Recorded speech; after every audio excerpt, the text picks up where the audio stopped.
Добар ден, почитувани, добре дојдовте во најновата Телма амбуланта. Како што психичките тегоби и болести може да влијаат врз кожата, така и болестите на кожата може да предизвикаат емоционални и ментални проблеми. Разјаснета ли е поврзаноста помеѓу умот и болестите на кожата? Како се препознаваат болестите на кожата кои што во позадина имаат некаков емоционален проблем и на кој начин се лекуваат? Дали треба да се лекуваат и однадвор и однатре? Односно, треба ли во лекувањето да биде вклучен и психотерапевт?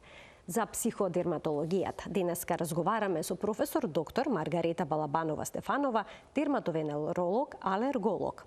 Разговорот ќе го проследите веднаш по рекламниот блок. Се гледаме набрзо во студиото на Телма.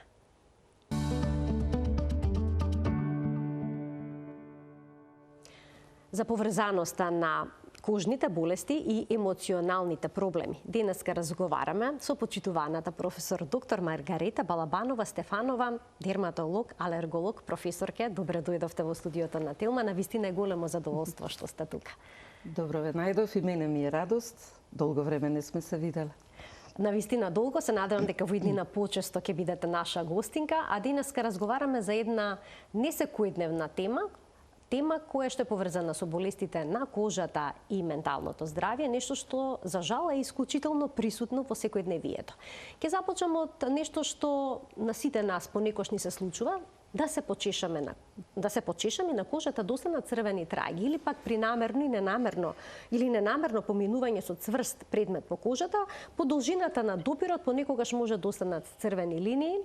Овие линии перзистираат некои 20 на минути, потоа се повлекуваат. Сега дали има вистина дека ова е поврзано со стресот и се јавува кај луѓе кои што се во принцип малку понервозни? Ние во тек на овој разговор ќе кажеме малку повеќе за стресот. Конкретно во прашањето што го поставивте се говори за дермографија или пишување на кожата. Било која дразба, може да биде притисок од каиш, може да биде ластик, било што да предизвика една реакција, рефлексна, аксонска реакција на кожата. И тој дермографизам се користи и во проценка на алергиските реакции при кутаните тестови, затоа што се должи на ослободување на хистамин во кожата, кои што го поседуваат мастклетките, кои ги населуваат не само кожата, туку и многу други органи кои пројавуваат хиперсензитивни реакции, но природата не ги создала за алергии мастоцитите. Субстратите што ги содржат гранулите на мастоцитите, природата ги осмислила за многу поважни и суштински одбранбени механизми. Значи, дермографизмот покажува кој колку во даден момент од животот е под стрес, каде што кожата говори повеќе отколку тоа што вербално го изразуваме. Сега ни појаснивте зошто понекогаш дерматологот го прави овој тест кога по должината на кожата ќе пројде со пенкало, да речеме, со некој стапче. Има и посебни справи, како чешленца, во разни дерматолошки школи има и предмети со кои се прави стандардизиран притисок врз кожата. Значи, дермографијата е многу интересен феномен, затоа што луѓе кои го имаат тоа перзистентно, во одреден важен работен период, не можат да обавуваат одредени професии. Например, во криминалистиката, во шпионажата, такви особи не можат да работат, затоа што кожата ги издава, ги оддава и говори за нив. Тоа е многу интересен феномен и кога ќе го забележите и кај дете, има впрвачова лето што тргнуваше на училиште.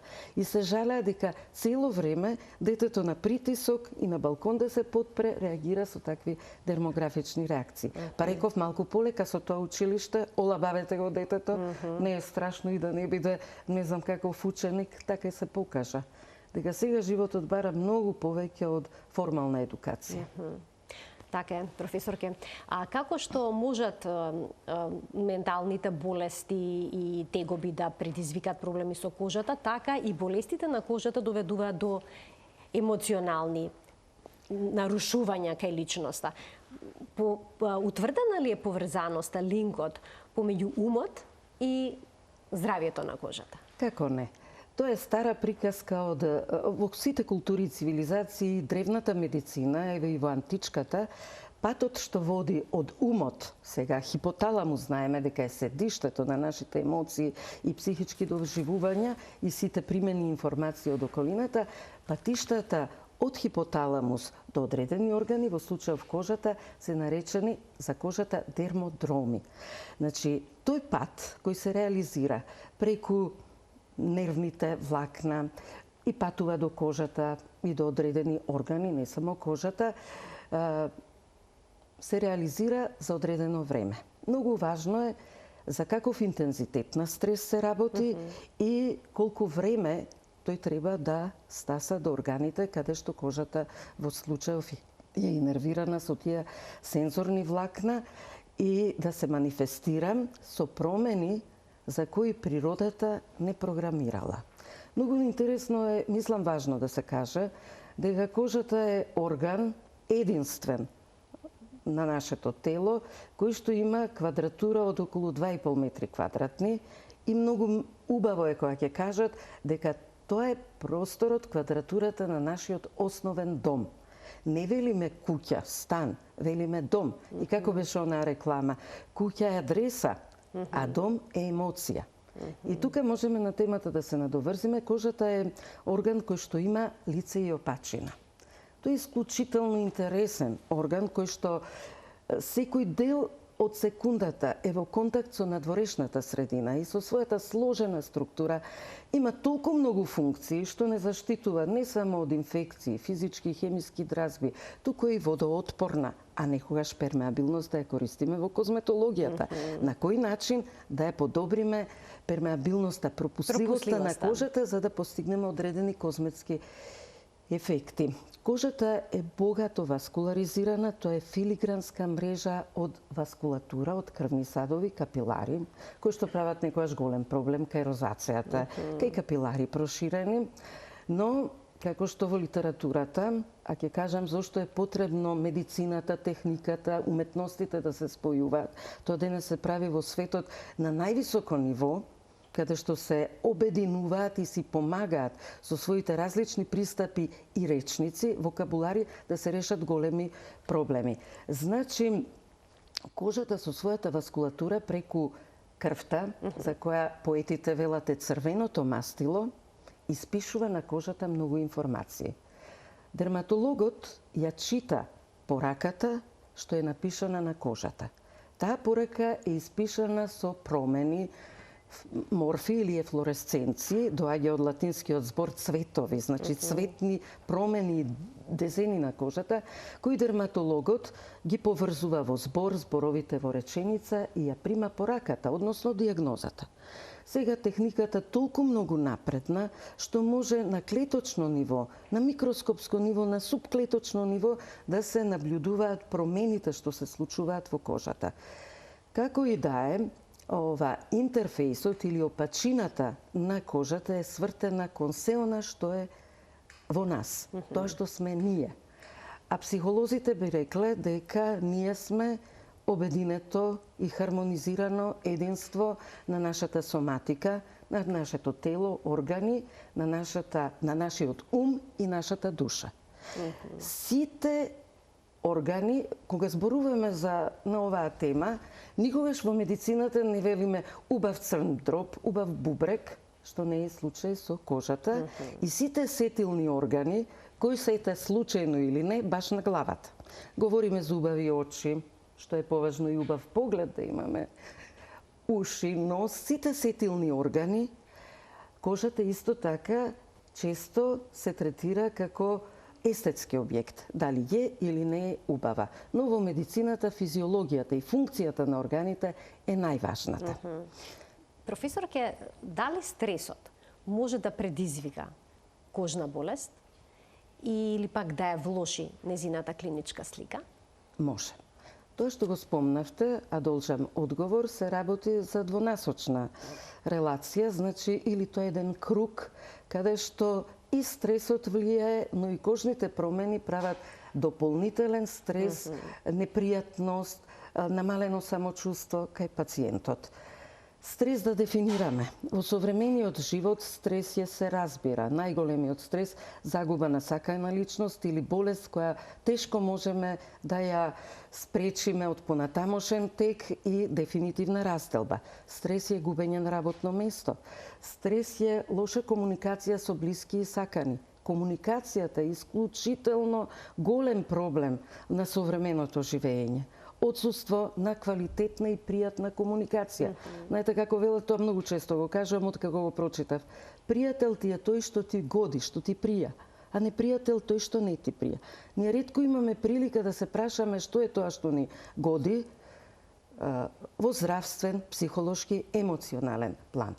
Понатаму стресови може да бидат кај родители кои имаат кожна болест во случајов и стравуваат дали ќе биде пренесена на потомството. Тоа е еден од големите стресови. Стресови се акциденти, нели, несреќни случаи кои ненадејно ќе се случат, сообраќајна незгода, пожар и така натаму. Стресови се се она што носи животот, иначе сите знаеме, откако е опишан Сели, по Сели, нели, кој го опишал прв, стресот е и добар, како тоникум, кој ни дава некој тонус, некоја енергија, доза адреналин, со која поконцентрирано, поквалитетно ги остваруваме зададените цели. Има многу кожни болести, како што прашавте, кои при ненадеен стрес, при силен стрес, може по неколку дена да се пројават со болест, со кожна болест. Такви се, например, херпесите. Херпесите, било да е обичниот херпес симплекс или оној херпес зостер, што се јавува еднаш, многу често е причинет и од стрес. Сега, за разлика од симплекс, кој се јавува, се повторува повеќе пати и некогаш така и се именува херпес емоционалис, секогаш е незгодно кога е на лицевата регија, но има уште понезгодна регија кога е прогениталниот херпес. Додека херпес зостер се јавува исто по сензорните влакна, по нервите кои ја инервираат кожата и се јавува исто при интензивен стрес како што опишавме. И за среќа, тој се јавува најчесто еднократно, исклучително ретки се повторувања на зостерот и тоа е во посебно тешки други базични болести, но болката, освен јадежот како доминантен симптом, е таа која по интензитет е прва на топ листата. Предхерпетичната невралгија некогаш може кај повозрасни особи да доведе и до суицидални идеи, особено ако е на лицевата регија, нели, тоа е еднострано, и тогаш е доволно да се дадат аналгетици со различен најачина на делување и да се успокои пациентот дека треба да издржи и нема да се повтори. Професорке, можат ли да речеме акните да букнат среде стрес или пак атопискиот дерматитис драматично да се влоши? Атопискиот дерматит е парадигма, значи класичен пример за комплетна дисфункција, дисхармонија, раштиманост на сите функции во кожата. Сензорна, термичка, квалитетот на кожата е нарушен, јадежот е доминантниот симптом.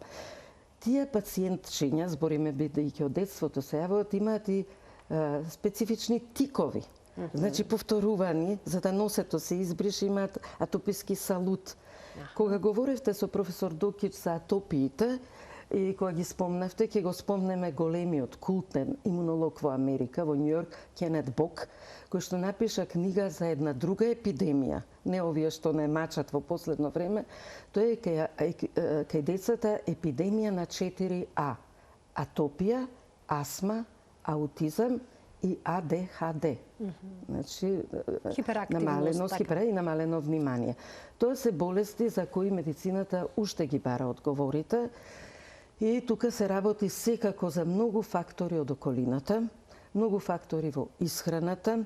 Ќе го споменеме големиот триаголник, Big T се вели, се нарекува Big големиот триаголник. Тоа е brain, мозокот, имуниот систем кој е сегде присутен, не само на кожата, и цревата, gut, значи дигестивниот тракт. Дури за дигестивниот тракт и за стомахот велат дека е нашиот прв мозок. Со првото доење, со првото примање на храна, контактот индиректен со надворешниот свет. Така што сите информации потоа ја испишуваат табула раза, нели она во мозокот, и така стикнуваме искуства, пријатни, непријатни, и така и го ориентираме не само нашиот личен, приватен, туку и професионален живот. Има многу кожни заболувања, негогаш ќе речеме состојби. Од има состојби што се во склоп на конституцијата на пациентот, кои не можеме да ги наречеме болести. Дури и за атопискиот дерматит се нарекува состојба. Атописка конституција. Браво. Како што кажавте, нели, претходно, кожните проблеми се израстуваат како ракавчиња од палтенце, па почнуваат респираторни и дигестивни, така да е таа интересна алостопос, од каде иде името, значи манифестирање на проблемот на друго место од она каде што се случува контактот на алергенот. Значи инхалираме, реагираме на кожа, или пиеме лека, реагираме со анафилаксија или тешка кожна реакција. Нешто што би сакала да потенцирам, дека во големи дерматолошки центри, дел од нив и сум ги посетила во тек на своите усовршувања, имаат вработени психолози. Тие доаѓаат или еднаш неделно, или 2 пати неделно. Работат со пациенти со акни, како што кажавте. Многу е важно проблемот на кожата, кога го имаме, во која животна фаза, во која возраст. Во младоста тоа тешко се прифаќа. Тешко се прифаќа, започнува уште од најраната детска возраст. Знаете колку немилосрдни може да бидат коментарите на другарчињата. На врсниците. На возрастните. Еве ќе спомнам случај кој ми е многу драг. Се работи за една исклучителна убавица на 15 годинки сега сигурно, која имаше уште од раѓање вински невус, она петно црвено. Каде што не само деца, туку и возрастните реагираа нетактично. Што е ова? Што е ова? И ние дојдовме во ситуација кога ми се обратија родителите, што да правиме? Дали на малечката која веќе ги сака шминките да сугерираме некоја камуфлажа, но сватив дека мораме психолог да консултираме, детски психолог. Дали такво криење и е лага? Понатаму, јас дојдов на пркосна идеја да каже да, тоа ми е среќата.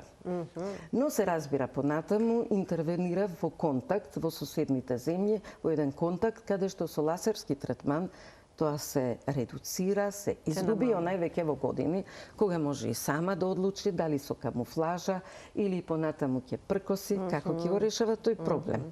Значи, психолозите ни се неопходни во сите дерматолошки центри.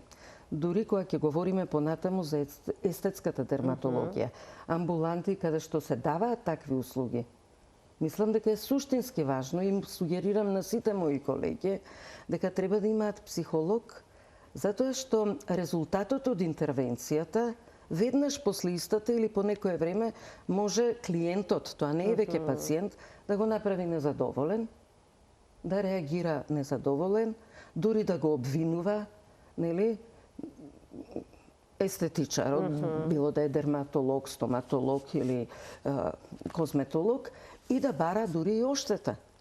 Многу е важно да се процени психоконституцијата на клиентот, бидејќи тука е вмешана веќе и комерцијалната димензија, парите и секој сака нешто за што си платил. Ние сега зборуваме за многу посериозна тема, каде што за парата не би ни говорела, вулгарно е, но е многу тажно. Кога со диагностичките методи ќе поставите точната диагноза, ако сте го читале и сретнале во стек на својата едукација во сите учебници светски, ќе најдете и која е терапијата современа. И кога ќе дојдете во ситуација да пациентот, ниту фондот за здравство, нема пари да го покрие тоа, и кога лек има, а не можеме да си го дозволиме, тоа е голема фрустрација за пациентот, но и за лекарот. Го знаеме лекот, вие знаете, и со ситуацијата со цистичната фиброза. Значи, би апелирала, ќе си дозволам со мојата возраст и искуство. Ако навистина столбот на државата се образованието, здравството и одбраната, како во секоја домакинска куќа, прво таму, па после за се друго. Така, мора да си има приоритети. Ако си го сакаме народот, оти и нашите деца, и ние сме пациенти во некоја фаза. Апсолутно. Професорке, зошто некои лица имаат проблем, бурни реакции со кожата, кога се изложени на некаков стрес или пак на некое ментално оптоварување, а од друга страна има луѓе кои што секојдневно се подложни на стресни ситуации, можеби некогаш многу покрупни, а немаат никаков проблем со кожата и кожните болести. Подготвувајќи се за оваа наша емисија, овој разговор, да ви кажам, дојдов до идеја, многу емпириски согледувања од необразовани, неуки луѓе, многу жаргонски, колоквијални изрази, да ја како во еден речник ги преведам на медицинскиот јазик. Па ова што ме прашувате, тоа се оние дебелокожи, тврдокожи и луѓе за кои за Есенин велат дека бил поетот, нели, како без кожа. Мислам, Ферит Мухич беше као во есеите негови како човек без кожа, како сите негови нерви, сензорни, рецептори, да беа изложени на дразба. Толку емотивен, сензибилен, таков раскошен поет. Значи, но може да е и анатомски, структурно, да некои имаат поквалитетни, подебели миелински влакна на нервите, а некои се пооголени. Например, болката што ја спомнавме кај зостер, или оние трнења како лазења кај симплекс, тоа се должи на оголување на нервот, на миелинската обвивка под дејство на вирусот. Вирусните заболувања, кога веќе ги спомнав, се под исклучително влијание на стресовите. Дури и ХПВ инфекциите се смета било да се гинеколошки проблем, било на кожата, а децата во адолесцентната возраст скоро 60-70% имаат брадавички, нели? Тука има еден многу интересен феномен кој во сите светски учебници постои, како се лекуваат брадавиците, нели, различни методи физикални, но има една метода што се вика психотерапија. И тоа се оние така наречени наши бабини деветини, нели, романтични и многу непријатни други работи кои се аплицираат и се опишуваат случаи преку ноќ. Бројни верујќи да ги снема. Органски субстрат, материјален субстрат, со вирусни колонии во тие ова, но под моќта на сугестијата можно и тоа да се изгубат. Останува енигма. Има во медицинската литература се уште изрази енигма, мистерија и тоа стои како предизвик. Многу болести кожни се поврзани со стресот. Еве, јас издвоив некои: псоријаза, розација споменавте, исипи, уртикарии, опаѓање на косата. Сега, кога ќе дојде пациент со некоја ваква диагноза, како можете да утврдите дали стои некаков емоционален проблем во позадина или пак не? Видете, ги спомнавте класичните психокутани дерматози. Псоријазата ја имале и многу доктори, ја имале и многу членови на фамилија, ја имал и чудесниот романсиер, журналист Џон Апдејк, и кога тој ја опишува псоријазата кај себе, која е во тешка еритродермична форма, која ги опишува оние езерца од бели лушпи сребрени, кога во огледалото се гледа и не може сам да се прифати, а се прашува како друг ќе го засака, и кога вели ова е навреда од природата, тогаш емоциите на без стрес, кога зборувавме за стрес, не спомнав нешто што во мојата пракса сметам дека најмногу сум се борела со тоа и мислам дека е најголем стрес, а тоа е неправдата. Неправдата, особено во детска возраст, во школска возраст, е толку силен стрес, што прави и агресија кај некого, па сега овие поими булинг, нели, агресија, насилство, наоѓаат свое оправдување. Социјалните разлики, неприменување на дрес кодот на училиште, појавноста на промените, едно е кога се покриени и кога се дел од интимната сфера на пациентот, а друго кога се отворени, кога се на јаво на видик поставени. Како што спомнавте, не само уртикарија, пак да го спомнам жаргонскиот израз, ма кога ќе го видам се изфрлам. Тоа е точно. Апсолутно пред мои очи се одвиваше една, да кажам, Чехов би опишал многу убаво во своите раскази, кога мајка која имаше говорен проблем со пелтачење, доаѓа во паника да каже за уртикаријата кај девојченцето, 5-годишно, и кога јас видов, соочено со проблемот на мајката и проблемот кај неја, како пред очи, како диго квасец растат уртиките, едемите на лицето, тогаш видов колку стресот тоа огледало на детето, гледајќи ја мајката, влијае на тој нејзин статус. Понатаму приказката кај мајката беше многу травматична, емотивна, па се снајдов да ја замолам сестрата, да ја земе малечката, па да ја прошета, да види како тоа. Ние ги тестираме некои пациенти, за да имам прилика со мајката да поразговарам. Каков е пристапот? Се разбира. Психата е кофактор, емоциите се кофактор, може да бидат провокатор, но тие може да се тригер, откочувач, да таков стрес придонесе за нешто што е програма во кожата, генетски програмирана состојба, да изреагира со псоријатични промени, да изреагира со една периферна лабилност на капиларните садови, да се, кои други ги спомнавме, пруригото. Има многу состојби кои што се провоцирани, се влошени од стрес. Значи, велиме, не е исклучиво фактор кој што е причина, етиологија, но битно придонесува во текот на болеста. Затоа, мислам дека е многу важно во успешното лекување на пациентите да исполниме првата задача. За успешен менеджмент, не го сакам тој израз, соработка и постигнување на квалитетна терапија на едукација на пациентот. Секој пациент, без оглед на неговото образовно ниво, мора да биде детално информиран за суштината на болеста, текот и кој е неговиот дел што ќе му помогне на лекарот во правилно спроведување на терапијата.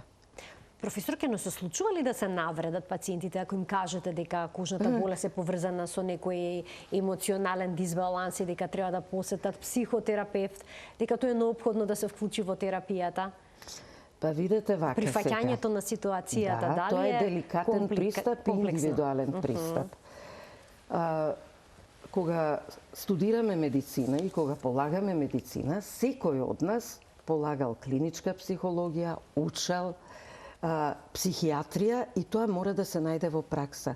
Без да бидам погрешно сватена, во никој случај не претендирам местото на психологот и психијатарот некој од нас. Исто како и тие што не ја владеат дерматологијата, така како што дерматолог. Значи, соработката е многу важна. Како ќе му соопштиме на пациентот? Па тоа е прва проценка при контактот. Ние добиваме впечаток, тоа е многу интересна интеракција, знаете, и ние го проценуваме пациентот, која психоконституција е, а тоа да го спомнам мојот омилен психолог Никола Рот, во Белград, голем професор, кој што ми помогна во една ситуација кога една особа не можев да си ја класифицирам.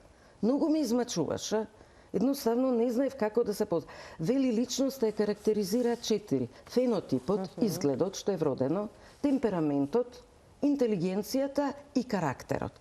Вие тие 4 елемента првично ги перцепирате кај пациентот. Но многу интересно е што и пациентот во исто време вас ве анализира и стекнувате взаемна доверба. Ќе продолжите или не во соработката. Треба да се каже, кога стрес факторот, емоционалниот фактор, тука многу деликатно, не ве интересира вас, нити сте љубопитни кој е стресот, дали е од интимната сфера, дали е од професионална сфера, дали е било каква состојба, значи не мора да одиме во детали. Тогаш ќе советуваме. Порано имавме многу згодни адреси. Тоа беше Завод за ментално здравје на деца и млади, логопедскиот завод. Значи, нешто каде државата водеше сметка да тоа дете, тие родители, дојдат до прави луѓе. Убаво е кога имаме во нашето омрежување соработка меѓу конкретни луѓе, дерматолог, психолог, да таму ни оди успешно работата и како што сега говорат за едношалтерски систем, многу е важно да родителот, детето, пациентот тука негде го затвара кругот. Знаете, да нема оние шетања, оние ходници, па вируси, па настинки, па корони, И дополнителен стрес, меѓу дополнителни другото. стресови. Така. Да. Така што убаво е, но како и кога тоа да помогнеме, јас не знам. Школскиот систем исто така многу е важно во тоа како ќе му соопштите или како со некого ќе изреагирате кога има видлив проблем на лице, на екстремитети, на рацете, шаките. Девојчињата, например, сукни промени, што се на локализацијата е многу важна. И затоа треба да се најде начин како тоа да се соопшти и како пациентот доброволно да соработува со препорачаниот психолог, детски, клинички, па и психијатар. Затоа што да не заборавиме, има состојби, Психијатриски состојби кои што се рефлектираат на кожата. Тоа е многу тешка област и посебно поглавје во дерматологијата, психијатриски болести и дерматологија или психокутана. Такви се синдроми како Минхаузен синдромот, каде што гледаме на кожата само повредување, значи синдроми, односно промени на кожата кои не може да се вклопат во ниједна дијагноза. Имаме обсесивно барање и докажување на паразити, на инсекти во кожата. Сме имале пациенти кои цела ноќ не спијат, докажуваат дека тие паразити, тие микроорганизми ги нашле, ги фатиле со пинцета. Се сеќавам во киндер јајца, футроли, ќе ги донесат, па бараат микроскоп да се докаже.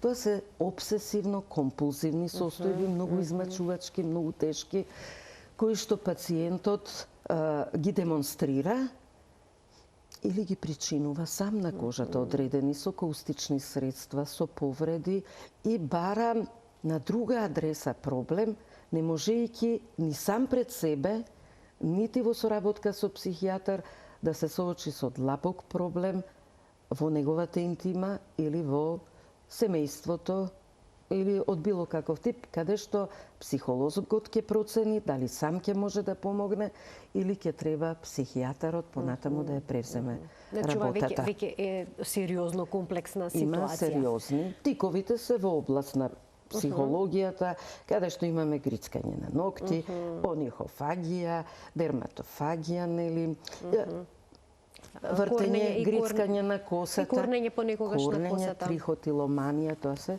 каде што може многу да се помогне. Некои си ги откорнуваат крепките, вегите. Да. И тоа се сериозни стресови обично кај децата, каде што може да се.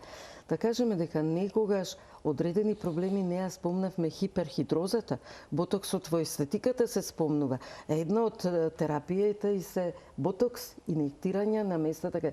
Кај претирано потење. Ма има професии каде што не може, замислете виолинист, замислете пианист, каде има екстремно потење, ексудација, и ботоксот всушност ќе го спречи привремено, да, продукцијата на потните жлезди, екрините жлезди ќе ги спречи, блокира. Има и многу локални препарати. Кога веќе говориме за доверба и соработка меѓу пациент и дерматолог, во информацијата се укажува на тераписките можности.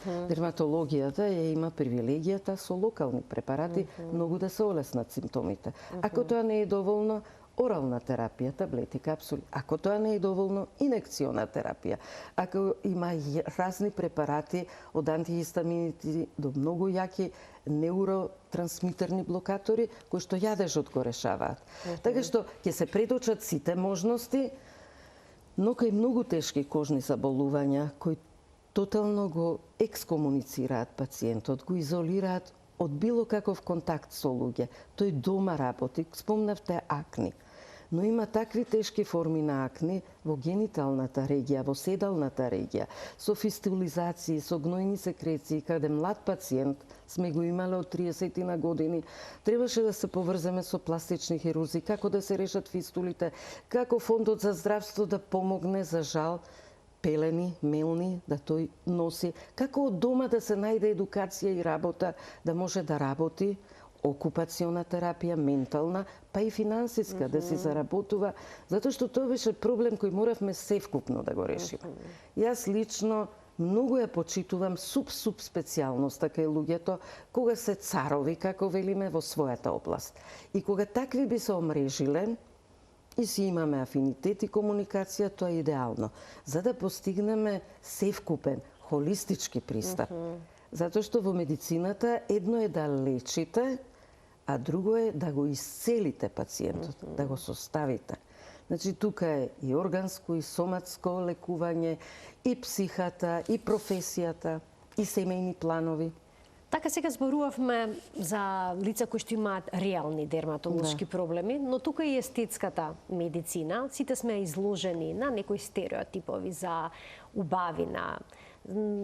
Целиме кон тоа, бидејќи сме бомбардирани со тие информации за како треба да изгледаат ноктите, кожата, косата, трепките.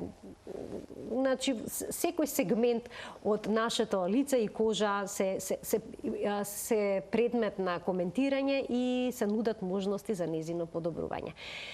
Тука е старењето. Ако сме постојано изложени на стрес, најнапред, дали ќе остареме побрзо, дали кожата побрзо ќе остари, ќе помогнат ли оние третмани за подмладување, бидејќи повеќето се во вечна трка по младоста? Многу прашања поставивте, да, вечна трка по младоста, сликата на Дориан Греј, Оскар Вал, да се остане секогаш млад, да се остане убав, но мене ми е многу жал како луѓето не согледуваат, не се едуцирани од мали, дека како и годишните времиња и сите фази во животот се многу интересни и убави. Например, јас за возраста во која сум, третото доба, сметам дека е голема привилегија. Прво да ја дочекате, второ да сте релаксиран од многу други работи кои ве стегале во младоста, трето да си ја доживеете како десерт, како награда во животот, разбирате. И тоа е така би требало да биде. Естетската, корективната медицина е исклучително важна, кога од убав и преубав може преку ноќ со разни акциденти, сообраќајќи пожари, да се нагрдиме. И што сега? Тука помага естетската, корективната медицина, но и таа медицина тежне функционално да го воспостави органот ткивото. Во тој смисол сум голем поклоник и почитувач на корективната естетска медицина. Овој тренд што го спомнавте е резултат, би рекла, на агресивното присуство на медиумите, каде што многу од луѓето почнуваат да се комплексираат од својата коса, од својот изглед, од своите усни, од изгледот што го имаат.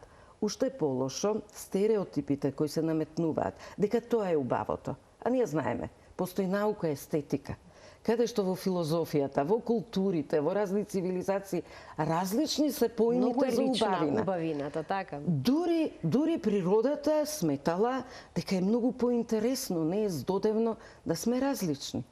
Еве ќе ви кажам, французите, кои се по естетиката, козметиката, по корективната шминка, сме биле и во Авен, каде што од деца со атописки дерматит ги едуцираат како да го маскираат, камуфлираат. Значи, кога французите се обидуваат да го дефинираат шармот. И знаете ли како го дефинираат? Шарм е да имаш недостатоци, пегички, нели, за манекенките, нозе кои се далеко од убави, како се вика тоа, да бидат обезбедени, како се вика, кои се заштитени комерцијално, нели? Осигурувани, да. Да имате недостатоци кои ги носите така, да другите посакаат да ги имитираат. Да бидете автентични. Автентични. Тоа што се изгуби. Природата тоа го прави и тоа е многу здодевно. Уште нешто многу важно. Секој кој работи со естетска, корективна дерматологија, било кој, дали е дерматолог или не, мора да има уметничко чувство. Прво треба совршено да ја познава анатомијата на лицето, ризиците кои може да се јават при погрешна апликација. Оти секој има собствена структура и анатомија, има аберации, отклонување од нормалното. Значи, тука морам да кажам дека тој тренд мене ме заплашува, затоа што е обратно пропорционален од рекламите за духовна убавина. Разбирате, убавина на личност, дејствување, да биде интересен во друштво, забавен. Вистинската убавина. Вистинската убавина, кога велите... Која што носи секој од нас. Апсолутно, да си интересен, пријатен за соработка, за дружење, за партнерство, за да се одлучиме со некого да родиме деца, да бидеме добри родители после тоа. Значи, тоа се многу важни работи за старењето. Мене ми е многу тажно кога ќе видам дека на возрастни години сакаме да бидеме млади како во тинејџерски. Тоа мене ми е тажно. Голем бизнисмен и поет во исто време, постоеле и такви во 19 век, Улман, нели? Самуел Улман рекол: староста е состојба на умот. И ние треба да се трудиме, ако веќе времето хронолошки ги прави брчките на нашето лице, посакуваме да тоа бидат брчки од смеење, нели? Од среќа убави љубов живот. доживувања, и ќе морам да го спомнам, овде воопшто не мислам да интерферирам или да се наметнувам на клиентите и на давателите на такви услуги, но еден голем хирург, пластичар во Америка, канаѓанец, кој што интервенирал кај големите холивудски звезди, на крајот вели: ова е против мојата комерцијалност, но ако ме прашате која од овие две жени е поубава, на едната е Андерсен, Памела Андерсен, на другата од Андите, една бабичка со брчки, на кои светат очите, вели: за мене ова е поубава. На неа е испишан животот на нејзиното лице, а ова е артифицијално. Така, затоа им постои еден тренд за природно Но старење. тука не се мешам, прво не сум ја Така. работела, естетската дерматологија не бил мој домен, ја разбирам, ја следам, ја пратам, но интересот и инсистирање на надворешната, појавната убавина, без да се води сметка за она што е духовното и како да се справиме при стресови. При големи стресови треба да научиме како да се справиме и дека тоа не е крај на светот, а ова е многу важно, во школскиот систем Волт Дизни продукцијата направи филмови, значи, за принцезите, каде што се без косичка, разбирате? Понатаму Звонарот на Богородичната црква. Значи, уште од мали треба да учат дека не само различни, туку и доста естетски нарушени состојби може да се прифатат на најубав начин и да се доживееме и како принцеза. Зошто да не? Зошто да И да не? доживееме најголема љубов, Така. како со Есмералда, например. Така. И така, тоа се убави работи што се наоѓаат понекогаш во животот. Професор, ке ви благодарам многу за вашето гоштување во денешната Телма амбуланта, за овој прекрасен и длабок Благодарам за разговор, поканата. што ни појаснивте што е тоа психодерматологија Да. и за поврзаноста на менталното здравје со здравјето на кожата, односно и за поврзаноста на болестите, на менталните, психолошките болести и болестите на кожата. Ви благодарам на поканата. Ова беше само еден поглед од горе, така да кажеме, птичја перспектива на проблемот. Многу работа има тука и посакувам да имаме во дерматолошките институции психолог како наш соработник. Како неопходна карика, алка во тој процес. Апсолутно. Ќе ни олесни многу. Така. Ви благодарам уште на за гостувањето, ќе им се заблагодарам и на гледачите што не следеа и денеска со внимание. Почитувани ви посакувам пријатен ден.